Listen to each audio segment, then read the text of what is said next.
Bonjour et bienvenue dans le podcast de Caro Gestion Privée qui décrypte les parcours des grandes fortunes et les stratégies de gestion de patrimoine derrière leur succès.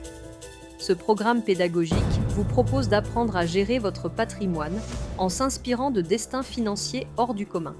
Aujourd'hui, nous allons plonger dans l'histoire de Ben Francis, un entrepreneur britannique né en 1992, fondateur de la marque de vêtements de fitness Gymshark.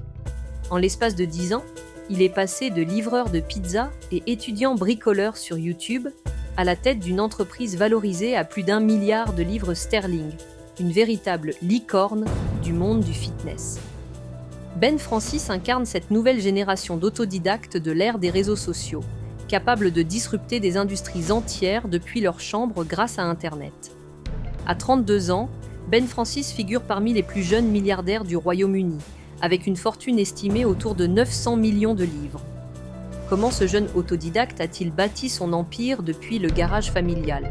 Quelles décisions lui ont permis de faire de Gymshark une référence mondiale du modèle D2C, Direct to Consumer ? Et surtout, quelles leçons de gestion de patrimoine pouvons-nous tirer de son aventure exceptionnelle ? Installez-vous confortablement, nous allons retracer étape par étape la trajectoire de Ben Francis, de ses débuts modestes à la gouvernance d'un champion de l'athléisure, en mettant l'accent sur les aspects patrimoniaux à chaque étape.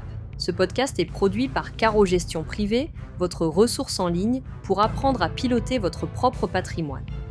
Si le sujet vous intéresse, abonnez-vous à la chaîne YouTube Caro Gestion Privée pour d'autres histoires inspirantes et des conseils exclusifs en gestion de patrimoine. Commençons dès le début de l'histoire avec la jeunesse et les premières passions de Ben Francis.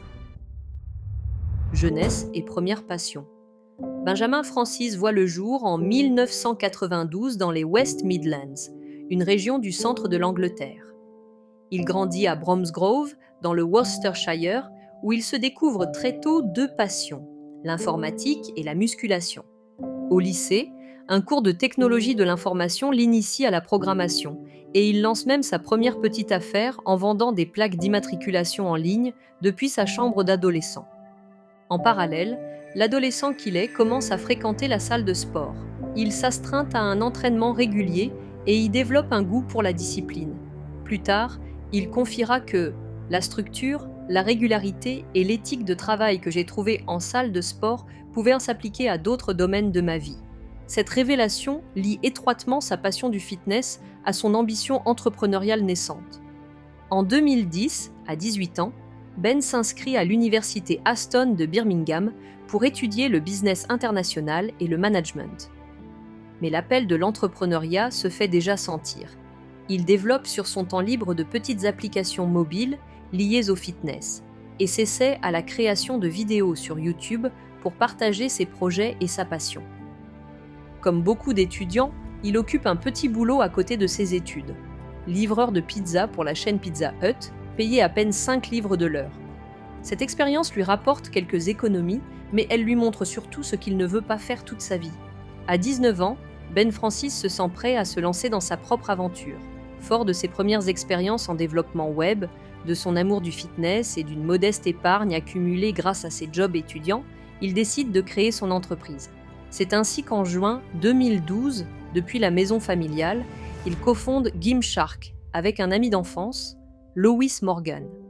La jeunesse insouciante de Ben Francis laisse alors place aux défis exaltants de l'entrepreneuriat. Du garage au buzz, les débuts de Gymshark. L'aventure Gymshark débute modestement, presque sans capital.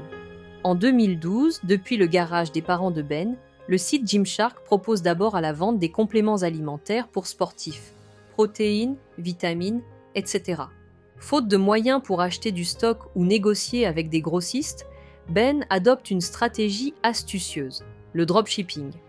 Concrètement, cela consiste à vendre en ligne des produits de fournisseurs tiers qui expédient eux-mêmes la marchandise au client final, ce qui évite à Gymshark d'avancer les fonds pour constituer un inventaire. Cette approche lui permet de lancer son affaire avec un budget dérisoire. Ben racontera qu'il lui a fallu 6 semaines pour réaliser sa toute première vente en ligne. Des débuts humbles. Au départ, Ben gère absolument tout seul depuis sa chambre. Il conçoit le site web, traite les commandes une par une, répond aux clients souvent tard le soir après ses cours et ses livraisons de pizza. Ses journées sont interminables et le rythme exténuant, mais sa passion pour son projet le pousse à tenir bon. Ses premiers pas illustrent bien qu'il faut de la patience et de la persévérance pour démarrer un business. Très vite, Ben Francis et son associé réalisent que le marché qu'ils visent a un autre besoin non satisfait. Des vêtements de musculation à la fois fonctionnels et stylés. À l'époque, il est difficile de trouver des tenues adaptées aux adeptes de fitness et de bodybuilding. En 2013, ils prennent un virage décisif. Gymshark se lance dans la conception et la vente de ses propres vêtements de sport. Sans investisseur pour financer une usine, Ben décide de tout faire maison. Avec environ 1000 livres d'économie, il achète une machine à coudre et une machine de sérigraphie qu'il installe dans le garage familial. Les parents de Ben acceptent de voir leur garage se transformer en atelier de confection improvisé pour soutenir son rêve. Il apprend à coudre avec l'aide de sa grand-mère pour pouvoir fabriquer des échantillons et de petites séries de vêtements lui-même. Cette ingéniosité artisanale lui évite de gros frais de fabrication et lui permet de tester différents designs de débardeurs, t-shirts et leggings en écoutant les retours de sa communauté naissante. Le jeune entrepreneur mise aussi sur le modèle direct to consumer, D2C. Gymshark vend exclusivement en ligne, directement aux consommateurs, sans intermédiaire ni magasin physique. Ce modèle D2C signifie que la marque écoule ses produits via son propre site web en court-circuitant les distributeurs traditionnels. L'avantage ? Des coûts réduits et une relation client directe, idéale pour bâtir une communauté fidèle. Bien sûr, cela implique de se faire connaître sur Internet et les réseaux sociaux, un défi que Ben Francis saura relever avec brio. La première percée de Gymshark survient en mai 2013, lors du salon Body Power à Birmingham, le plus grand salon de fitness en Europe. Ben et son équipe tiennent un petit stand pour présenter leurs nouveaux vêtements de sport. L'accueil dépasse toutes leurs espérances. Non seulement ils vendent tout leur stock le premier jour, mais en plus, l'un de leurs survêtements crée le buzz sur Facebook. En l'espace de 30 minutes après le salon, la fameuse tenue luxe se vend à hauteur de 30 000 livres en commande en ligne. C'est l'euphorie, mais aussi le choc pour les deux jeunes entrepreneurs qui ne s'attendaient pas à un tel engouement. Il faut dire que leur stand a été pris d'assaut par les visiteurs, y compris quelques vedettes du bodybuilding présentes sur l'événement, tous curieux de découvrir ces nouveaux designs. En une demi-heure, Ben vient de réaliser l'équivalent de plus d'un mois de chiffre d'affaires. Le bouche à oreille numérique propulse soudain Gymshark sous les projecteurs de la communauté fitness. Ils comprennent qu'ils tiennent quelque chose de spécial, que le public veut leur produit. Fort de ce succès fulgurant, Ben prend 2 décisions majeures. Il quitte l'université sans attendre son diplôme et il démissionne de son job de livreur de pizza pour se consacrer entièrement à Gymshark. À ce stade, la petite entreprise artisanale commence à générer suffisamment de revenus pour faire vivre ses fondateurs, mais Ben ne cherche pas à tirer de l'argent pour s'enrichir tout de suite. Chaque livre gagné est réinvesti dans la production de nouveaux stocks, dans l'amélioration du site web et dans le développement de la marque. Cette stratégie de bootstrapping, autofinancement, porte ses fruits. La notoriété de Gymshark explose en ligne, sans qu'aucun investisseur externe n'ait encore eu besoin de mettre un centime dans l'aventure. Un facteur clé de cette croissance organique est le marketing novateur mis en place par Ben Francis. Conscient du pouvoir des réseaux sociaux naissants comme Instagram et YouTube dans le domaine du fitness, il noue des partenariats avec des influenceurs très suivis par les jeunes sportifs.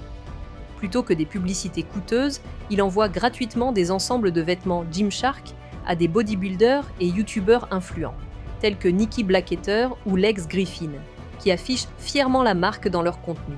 L'effet est immédiat.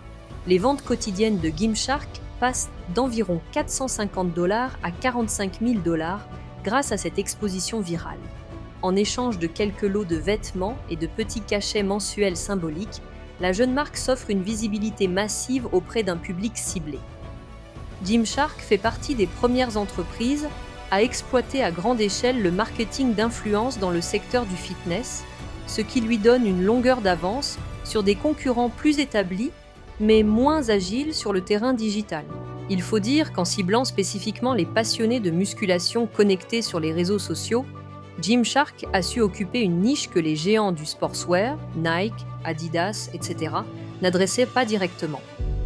Cette proximité avec une communauté de clients spécialisés lui donne un avantage concurrentiel unique, là où les campagnes marketing traditionnelles des grandes marques paraissent plus distantes. En moins de 2 ans, la start-up partie d'un garage s'est transformée en une entreprise rentable en pleine ascension. Elle écoule désormais ses collections de leggings, t-shirts et accessoires dans le monde entier via son site web, expédie des commandes chaque jour et fédère une communauté grandissante de Gymsharkiens. Ben Francis, à peine âgé d'une vingtaine d'années, voit son audace récompensée. Gymshark est en train de devenir l'une des marques de sport les plus en vogue auprès de la génération des réseaux sociaux. Mais ce n'est encore que le début de l'aventure. Comment passer d'une success story sur Internet à une entreprise pesant des centaines de millions? La prochaine étape pour Ben Francis sera d'assurer une croissance durable, en s'entourant des bonnes personnes et en structurant sa société pour l'avenir. Structurer la croissance, de la start-up à l'entreprise, 2015 à 2019. En quelques années, Gymshark est passé du statut de petite start-up artisanale à celui de phénomène du fitness en ligne. La croissance des ventes est exponentielle, au point que la société intègre dès 2016 le classement Fast Track Cent du Sunday Times, recensant les entreprises à la plus forte expansion au Royaume-Uni. Une telle ascension pose de nouveaux défis. Il faut structurer l'entreprise, gérer l'augmentation des commandes, élargir l'équipe et renforcer la logistique, tout en préservant l'âme de la marque. Conscient de ses limites managériales à seulement 23 ans, Ben Francis prend en 2015 une décision remarquable.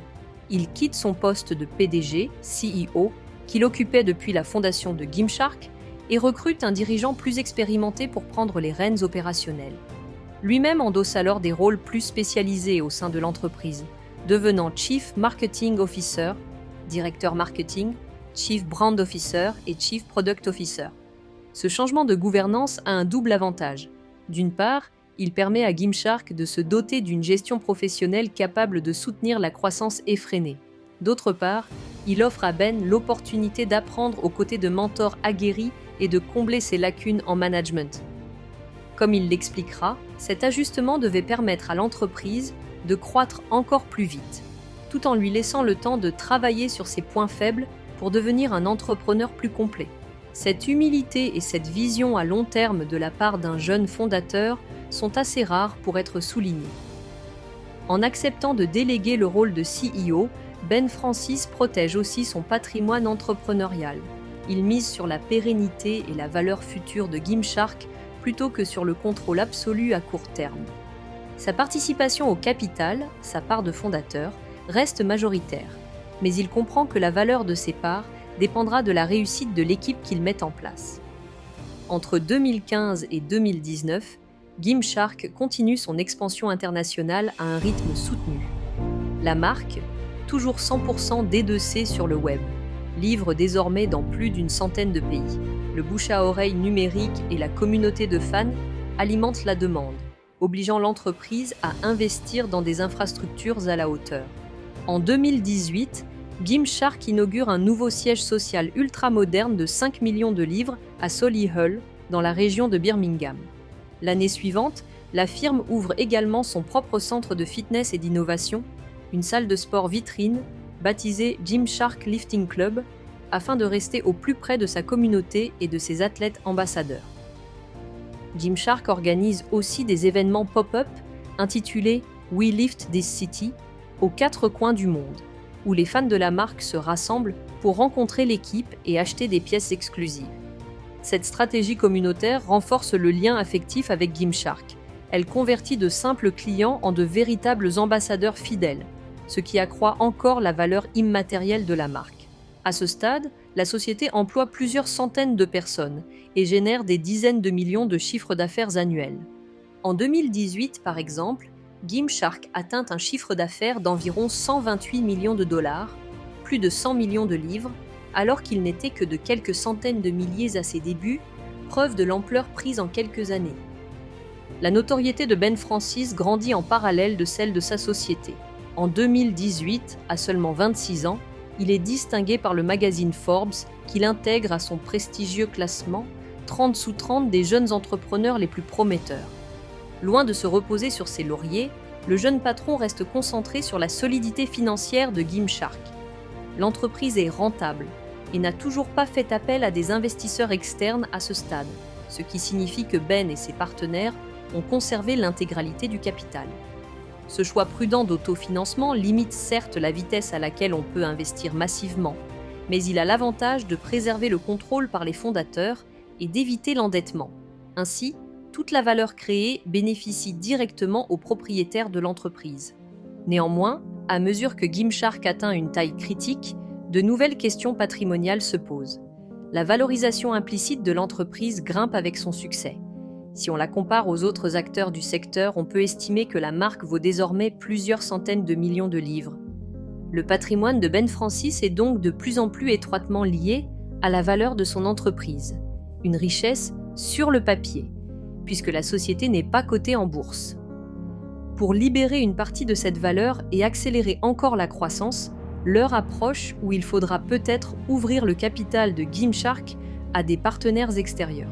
C'est précisément ce qui va se produire en 2020, étape charnière où Gymshark va passer du statut de pépite privée à celui de licorne internationale.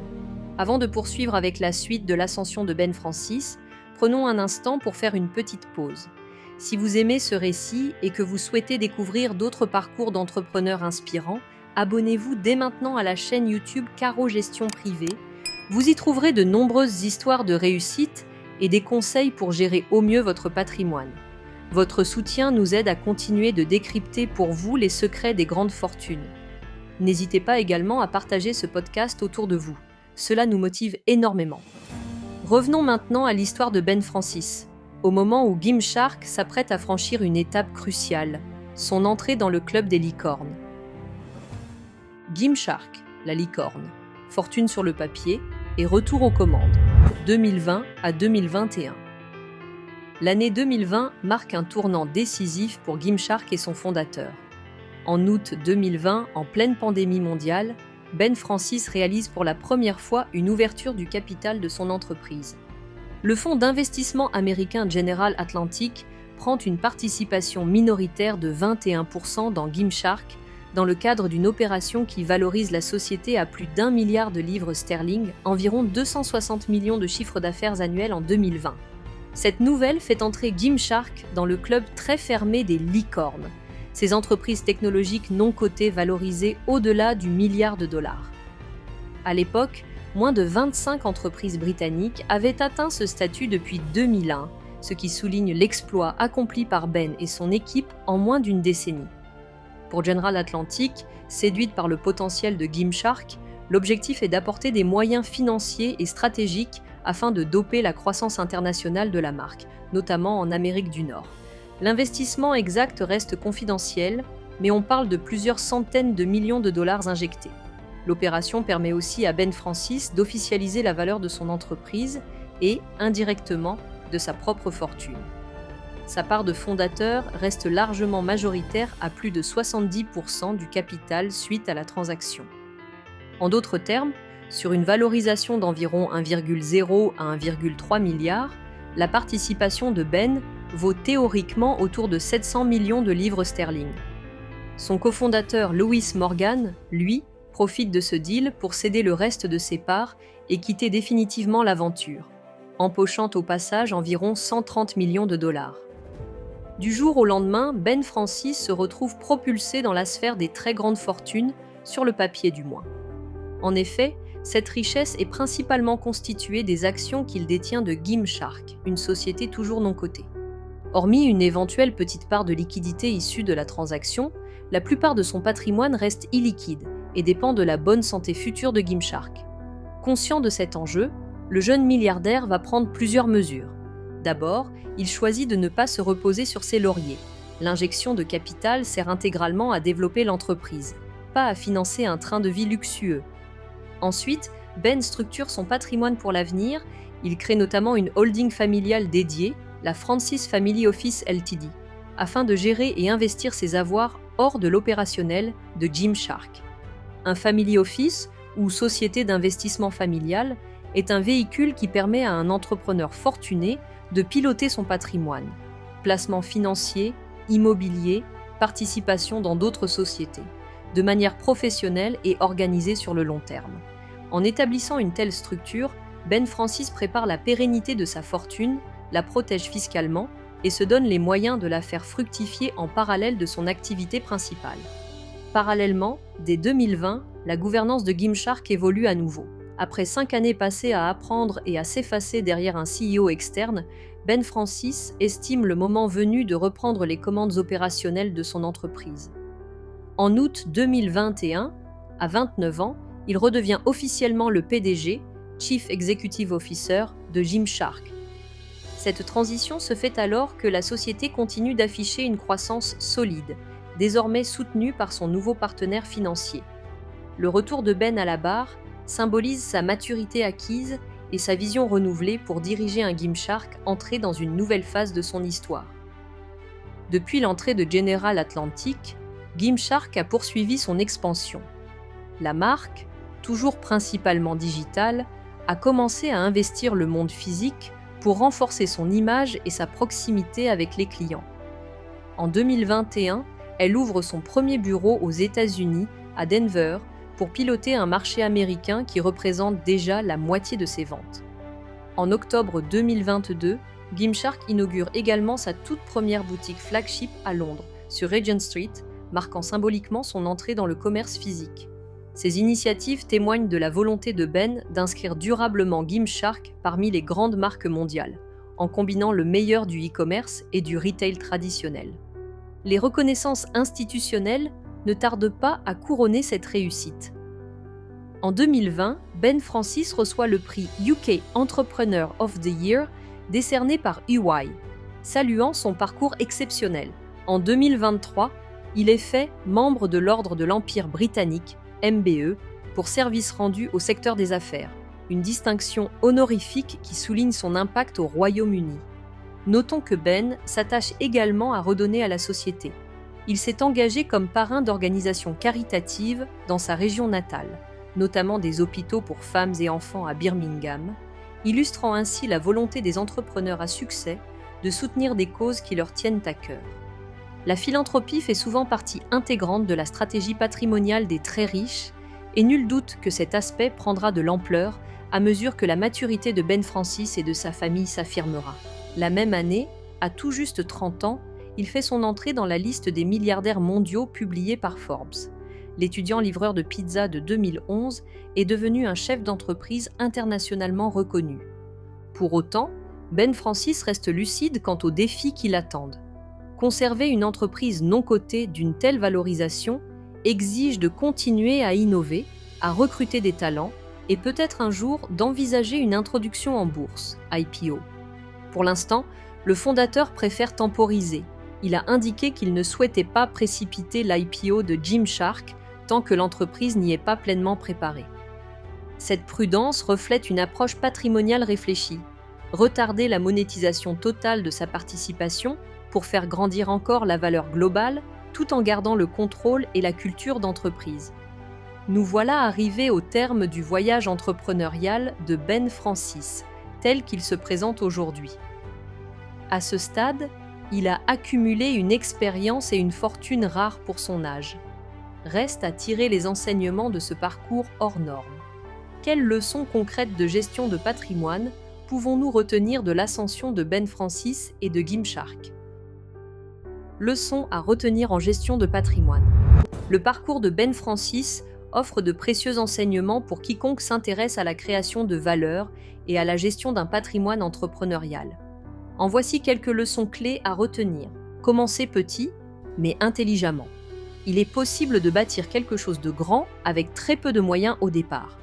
Ben a démarré Gymshark avec quelques centaines de livres en poche, en recourant à des stratégies ingénieuses comme le dropshipping et en exploitant ses compétences personnelles, code, couture, création de contenu. La leçon pour les aspirants entrepreneurs est qu'un manque de capital initial peut être compensé par la débrouillardise, le travail acharné et l'utilisation astucieuse des ressources existantes. En gestion de patrimoine, cela rappelle qu'on peut constituer son capital petit à petit, en partant de presque rien, du moment qu'on investit son temps et son énergie judicieusement. Innover et créer de la valeur autrement. La réussite de Gymshark doit beaucoup à l'innovation dans le modèle d'affaires et le marketing. Plutôt que d'imiter les grandes marques établies, Ben Francis a ouvert de nouvelles voies. Vente directe en ligne, modèle D2C, utilisation pionnière du marketing d'influence sur les réseaux sociaux, création d'une communauté autour de la marque. Ces initiatives ont permis de créer une valeur de marque énorme sans dépenses excessives. La valorisation d'une entreprise ne repose pas que sur ses actifs tangibles ou son chiffre d'affaires, mais aussi sur des actifs immatériels comme la marque, la clientèle fidèle ou la communauté.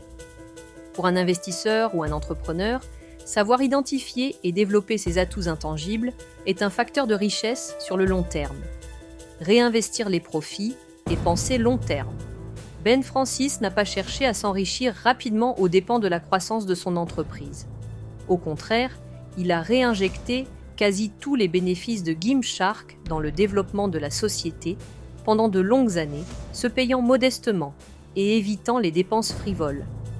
Cette stratégie de réinvestissement total, on parle souvent de bootstrapping, a permis à Gymshark de croître vite tout en restant indépendante.